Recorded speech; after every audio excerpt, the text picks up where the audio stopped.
ना भैया कि छठी मैया का पर्व आया, इन्हों को साथ ले जाएंगे। छपर में छठ मनाएंगे, गुजरातों में छठ मनाएंगे। ठीक है, ठीक है ना? एक बार हल्ला करके बोला लो, ठीक है? तुम जी 2 मिनट। विशाल सिंह भैया, अपने ट्रस्ट का जो छठ महापूजा सेवा ट्रस्ट का जो स्कैनर है, बहुत लोगों की डिमांड आई है कि स्कैनर लगाया जाए। दिया हुआ है काउंटर पे भी स्कैनर दिया हुआ है।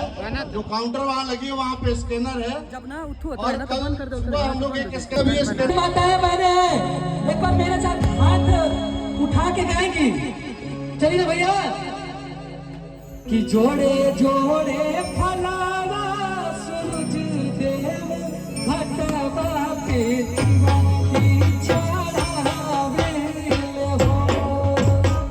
जोड़े जोड़े फलावा सूरज देव घटवा पे दीवानी चढ़ावे हो।